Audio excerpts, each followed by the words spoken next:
এইমাত্র সামনে এলো এক ভয়ঙ্কর মর্মান্তিক পথ দুর্ঘটনার খবর। দ্রুত গতিতে আসা একটি 207 গাড়ির নিয়ন্ত্রণ হারিয়ে ঘটল এই মর্মান্তিক দুর্ঘটনাটি। দুর্ঘটনায় ব্যাপক চাঞ্চল্য ছড়িয়েছে এলাকা জুড়ে, ব্যাপক ক্ষয়ক্ষতি, আহত ও নিহত বহু মানুষ। তবে কবে, কখন, কোথায়, কিভাবে ঘটল এই ভয়ঙ্কর দুর্ঘটনাটি, কতজন আহত ও নিহত হয়েছেন, কি জানা যাচ্ছে জানিয়ে দেব সম্পূর্ণ বিস্তারিত ভিডিওতে।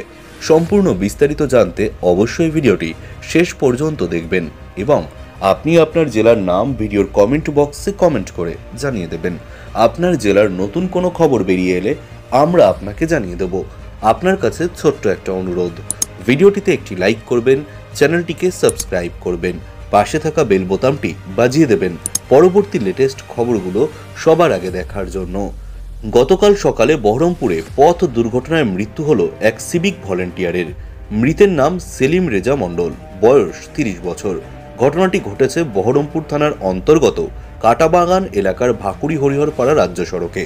স্থানীয় সূত্রে জানা গেছে, এদিন ডোমকলের কুশবেরিয়ার নিজের বাড়ি থেকে বাইকে করে বহরমপুর থানায় কাজে যোগ দেওয়ার জন্য আসছিলেন ওই সিভিক ভলেন্টিয়ার। সেই সময় ভাকুড়ি হরিহরপাড়া রাজ্য সড়কে কাটাবাগান এলাকাতে একটি পেট্রোল পাম্পের কাছে 207 ট্রাকের টায়ার পাঞ্চার হয়ে যাওয়ায় নিয়ন্ত্রণ হারিয়ে সেটি সেলিমের বাইকে ধাক্কা মারে। রক্তাক্ত অবস্থায় সেলিম মাটিয়ে লুটিয়ে পড়লে স্থানীয়রা ছুটে এসে তাকে উদ্ধার করেন, তবে ঘটনাস্থলেই মৃত্যু হয় তাঁর।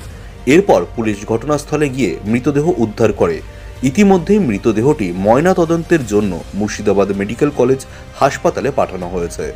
এ প্রসঙ্গে মৃতের দাদা জেন বিশ্বাস জানিয়েছেন, আমার ভাই গত 10 বছর ধরে সিভিক ভলেন্টিয়ারের চাকরি করত। আজ সকালে অফিসে যাওয়ার জন্যই বাইক নিয়ে বেরিয়েছিল সে।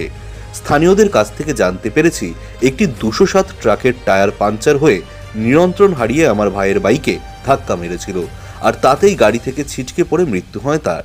তিনি আরও জানান, ইতিমধ্যেই বহরমপুরের থানার পুলিশ আটক করেছে ঘাতক গাড়িটিকে।